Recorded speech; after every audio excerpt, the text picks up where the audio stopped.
이사야서에 대해서 이야기 나누려고 합니다. 이사야 1장부터 시작돼서 토요일 날부터 같이 좀 말씀을 나누고 있고요. 오늘은 5장, 정확히는 3장 1절에서 5장 30절까지 주어진 본문 중에 5장 1절에서 30절에 나온 포도원의 노래라는 제목의 이야기를 조금 나눠 보려고 합니다. 토요일 날은 저희가 새벽에 없어서 나누지 못했던 이야기들 오늘 좀 잠깐 좀 나누고 갔으면 좋겠는데요. 이사야는 지금까지 우리가 알고 있는 선지자들 중에 가장 유명한 분이시기도 하고요. 그리고 시기적으로 보자면 약 60년 동안 활동한 선지자입니다. 굉장히 긴 기간 동안 이스라엘을 위해서, 하나님의 나라를 위해서 헌신한 분이죠. 우시야라는 왕 때 선지자로 택함을 받아서 우시야 때부터 므낫세 왕에 이르기까지 약 60년의 기간 동안, 그러니까 이스라엘의 흥망성쇠의 가장 격동기를 맞이했던 사람이 바로 선지자 이사야였습니다. 아람의 군대, 그리고 아수르, 그리고 바벨론, 그리고 애굽이라는 열강들의 공격에 대해서 이스라엘이 어떻게 대처하고 있는지를 맞닥뜨리며 그 시대적인 환경과 정치적인 배경 속에서 그가 하나님의 사람으로 어떤 말을 해야 되는지 그 질문에 대해서 답하고 그 질문에 대해서 답을 요구하고 있는 이사야를 만나게 되는 게 우리가 알고 있는 이사야서가 됩니다. 총 1장에서 66장까지 이루어져 있고요. 성경이 66권으로 이루어진 것처럼 외우기가 좀 쉬운데 1장부터 39장까지 그리고 40장부터 66장까지로 크게 두 부분으로 나누기도 하고 1장부터 35장까지 그리고 1장 36장부터 39장 그리고 40장부터 66장까지 크게 세 부분으로 나누기도 합니다. 두 부분으로 나뉠 때는 첫 번째 1장부터 39장까지는 심판, 하나님의 심판이 있고 그 심판에 대해서 위로하고 있는 이사야를 만나는 반면 40장에서 66장까지는 하나님이 새로운 땅과 새로운 하늘을 허락하여 주시고 그 새로운 땅과 새로운 하늘의 언약의 백성으로 그 기대를 가지고 살아가야 될 이스라엘에 대해서 말하고 있는 게 바로 40장부터 66장까지 이야기가 됩니다.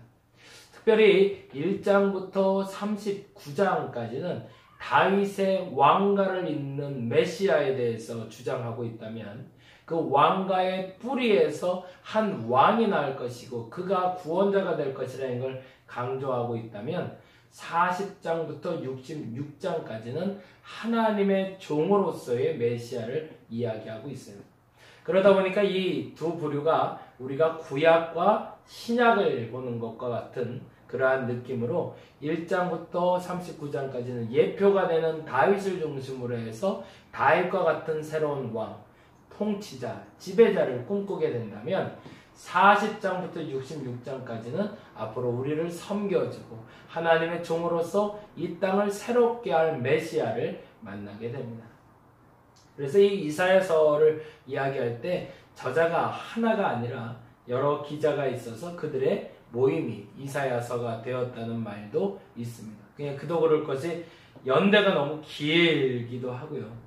그리고 그 내용이 너무 광범위하고 특히나 1장부터 39장까지의 그 문어체와 40장부터 66장까지의 문어체가 굉장히 많은 차이를 보이고 있기 때문에 제1이사야, 제2이사야 뭐 이런 식으로 부르기도 합니다.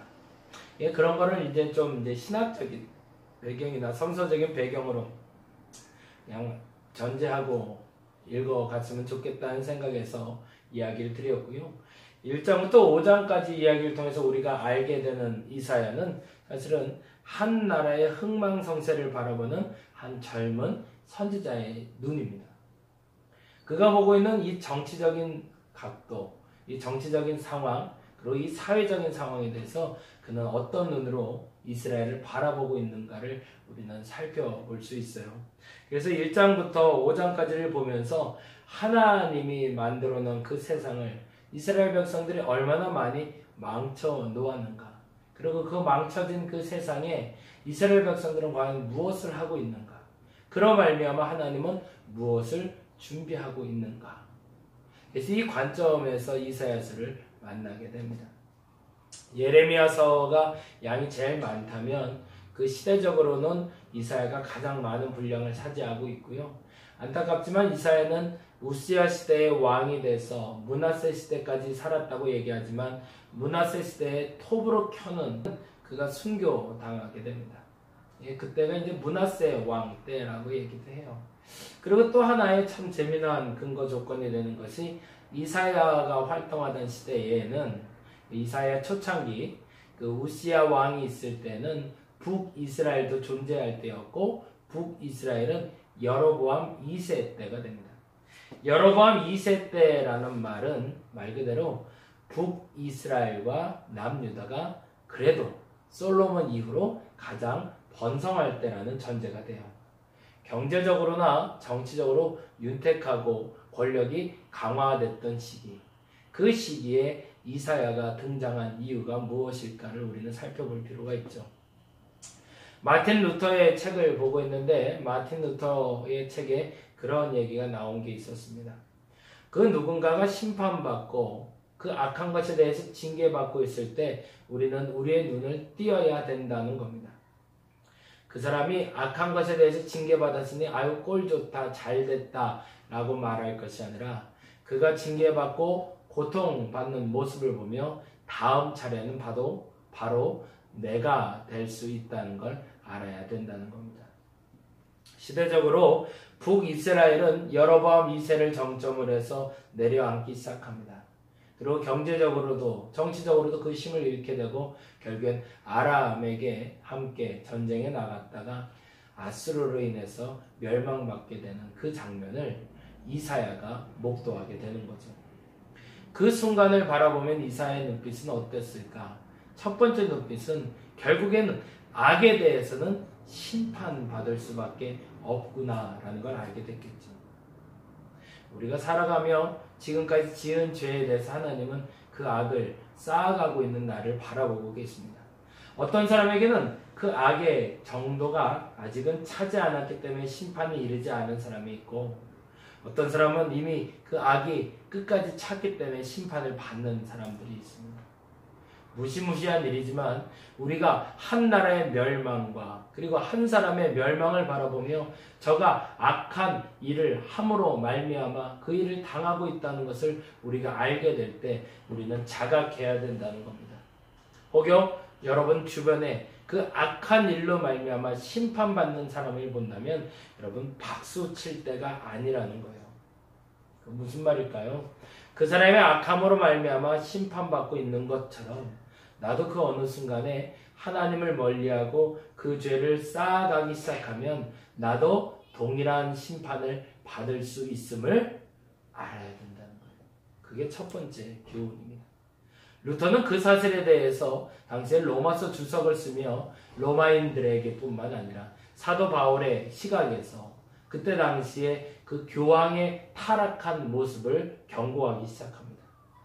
1517년에 루터가 종교개혁을 하고 그리고 로마서 주석이 1514년에서 15년 사이에 쓰여지고 강의를 하기 시작했다고 하니 아마도 루터 역시도 이 이사야와 동일한 방법으로 하나님을 만나갔던 것 같아요.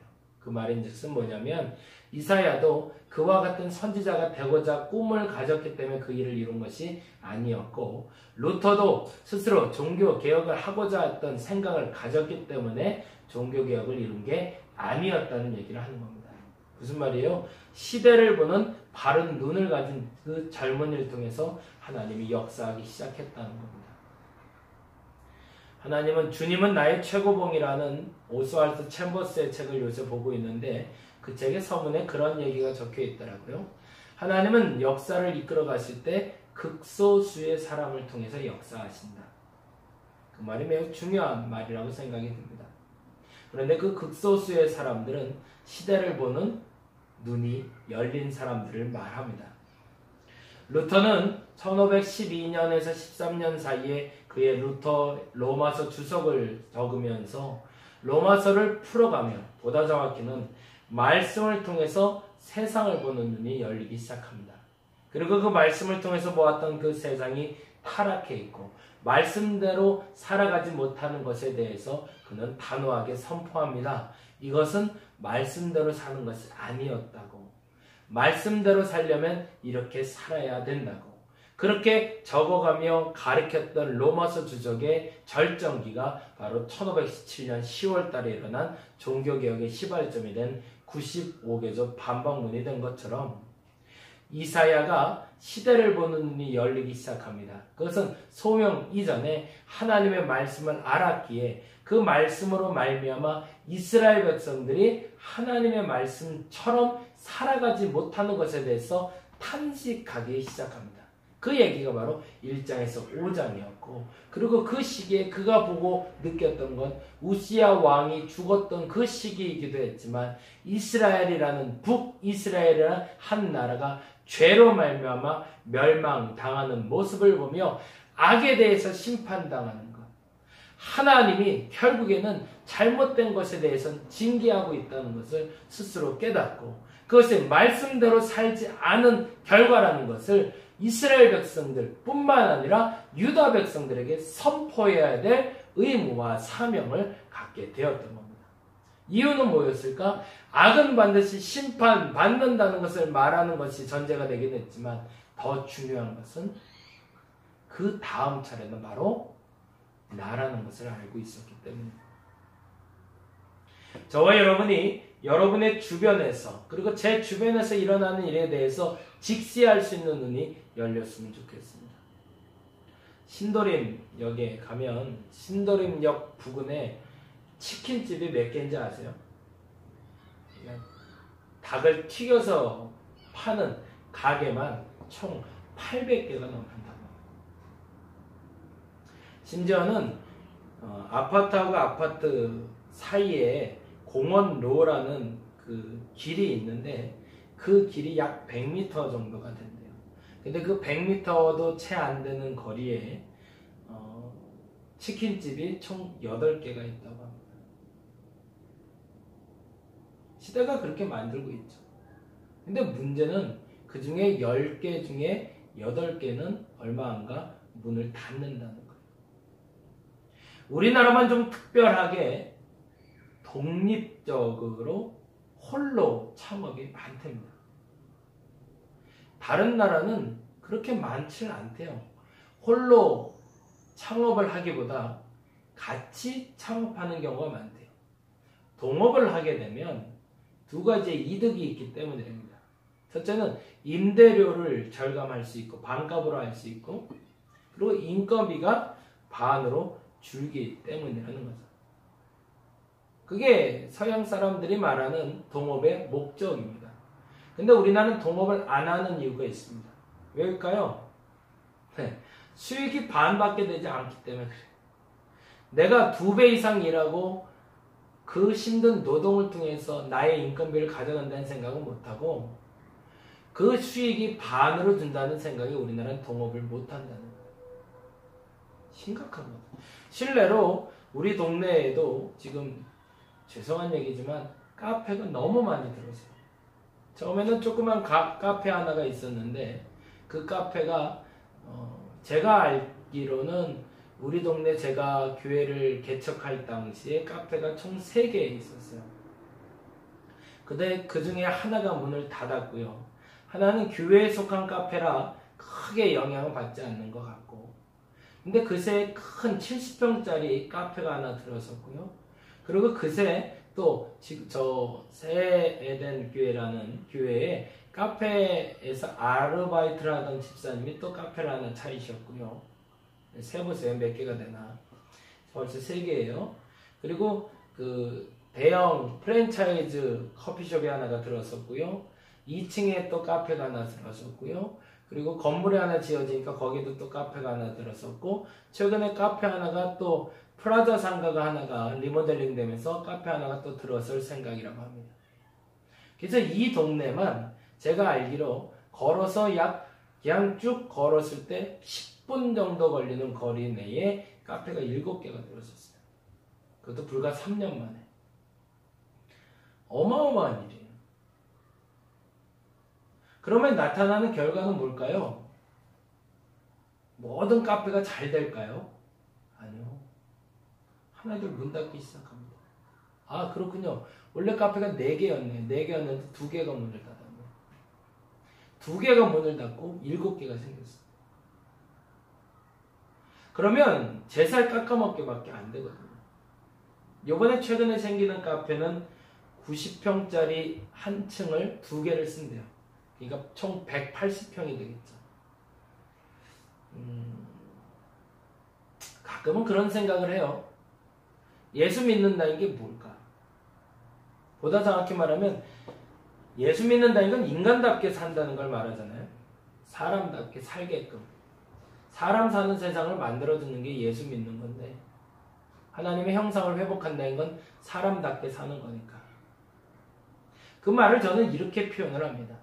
너와 내가 아니라 우리가 사는 세상이라고. 홀로 창업이 아니라 함께 갈 수 있어야 돼요.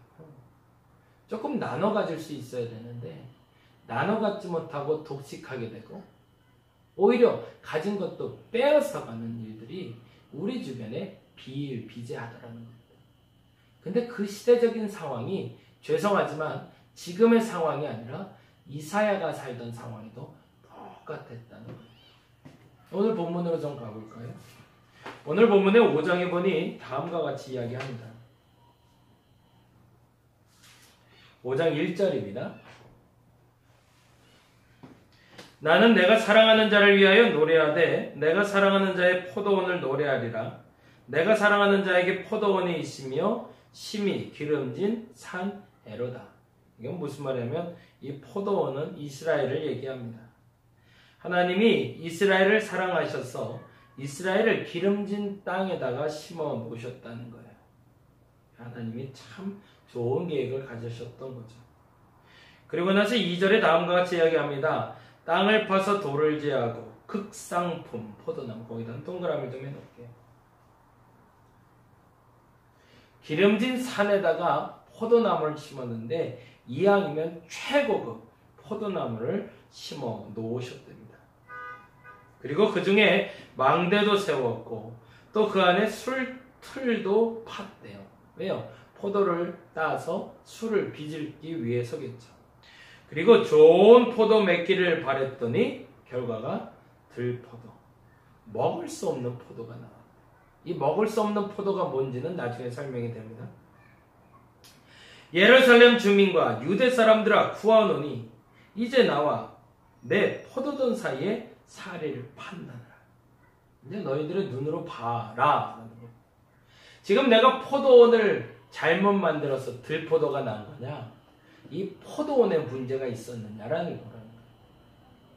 지금 다시요. 하나님이 심은 게 잘못된 방법으로 심은 거냐? 아니면 포도원에 문제가 있는 거냐? 4절에 내가 내 포도원을 위하여 행한 것 외에 무엇을 더할 수 있으랴? 분명 하나님이 한 것엔 잘못된 게 없다라는 거죠.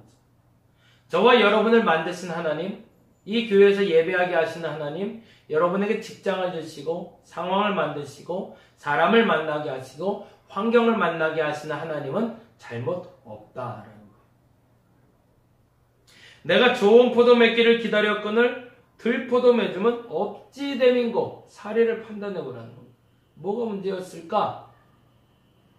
5절 이제 내가 내 포도원에 이렇게 행할지를 너희에게 이르리라. 내가 그 울타리를 걷어 먹힘을 당하게 하며 이제는 막아주던 방어 막도 헐어버리겠대요. 왜? 들포도는 먹을 수 없으니까. 그 담을 헐어 짓밟히게 할 것이요. 6절 내가 그것을 황폐하게 하리니 다시는 가지를 자름이나 북을 돋우지 못하여 찔레와 가시가 날 것이며 땅이 기름진 땅이 황폐해질 거라는 거죠. 내가 또 구름에 명하여 그 비위에 비를 내리지 못하게 하리라 하였으니 언제요? 이사야 시절에 그 풍요롭다고 여겼던 그 땅에 북이스라엘을 멸망을 바라보며 뭔가 잘못되고 있구나 깨달았던 이사야에게 보였던 세상입니다. 분명 하나님은 이러한 풍요로움을 우리에게 주시고 급상품, 가장 최고의 상품의 포도 열매가 맺히길 원하셨는데 왜 이렇게 되었는지 사리분별해봐라. 그리고 결과를 이렇게 얘기하십니다. 7절 무릇 만군의 여호와의 포도원은 이스라엘 족속이요 그가 기뻐하시는 나무는 유다 사람이라. 정리가 되죠. 이 포도원은 이스라엘 족속이고 그 나무는 유다 사람이라. 극상품을 만들 준비를 했으나 그러나 그리고 그들에게 열매 맺는 것이 뭐라고 되어 있죠? 정의라고 되어 있네요. 그죠? 우리에게 원하는 것도 마찬가지겠네요. 우리에게 하나님의 능력을 주시고 우리에게 풍요를 주시고 우리가 할 수 있는 여건과 환경을 만들어 주신 이유는 뭐라? 정의를 행하라고요.